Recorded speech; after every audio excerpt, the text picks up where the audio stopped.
2 महिन्यापूर्वी राज्याचे उपमुख्यमंत्री अजितदादा पवार यांच्या घरासमोर जादूटोण्याचा प्रकार झाल्याचं उघडकीस आलं आणि अशा प्रकारांच्या संदर्भाने सोशल मीडियावर खूप मोठी चर्चा रंगलेली आहे।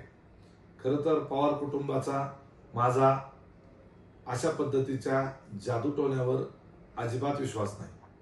तरी समाजामध्ये काही वर्ग असा आहे की तो अशा पद्धतीनं एखाद्या काम करणाऱ्या कर्तृत्ववान माणसाचा आकसबुद्धीने द्वेष भावनेतून काही जादूटोणा करणं, काळ्या भावल्या टाकणं किंवा ते कोंबडी वगैरे फेकणं, अंड लिंबू अशा वस्तू टाकणं असे प्रकार करतात। एक प्रकारे द्वेष भावनेतून असे प्रकार केले जातात। महाराष्ट्राला हे प्रकार नवीन नाहीत।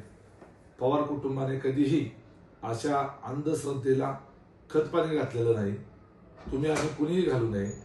मीडियामधूनही अशा पद्धतीच्या चर्चा होणं हे देखील अशा प्रकारच्या अंधश्रद्धा आणि त्या माध्यमातून केल्या जाणारे असले जे प्रकार आहेत त्याच्या संदर्भानं चर्चा होणं म्हणजे एक प्रकारे अशा अंधश्रद्धांना खतपाणी घालण्यासारखं आहे।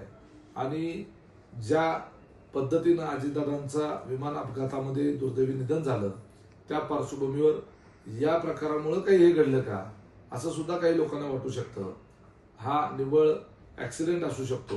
निश्चितपणे अशा प्रकारची चौकशी होत असते, पण जादूटोण्यामुळं एखाद्याच्या आयुष्यामध्ये एखादा धडधाकट माणूस थेट स्वर्गवासी होऊ शकतो याच्यावर विश्वास ठेवणं म्हणजे फारच धाडसाचं होईल।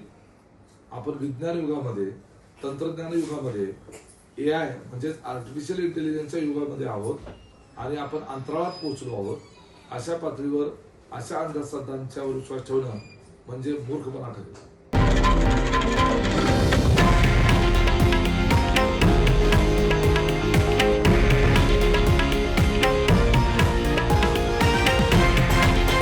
हे आहे देशातील नंबर 1 न्यूज नेटवर्क आणि आपण पाहत आहात TV9 मराठी, एकमेव।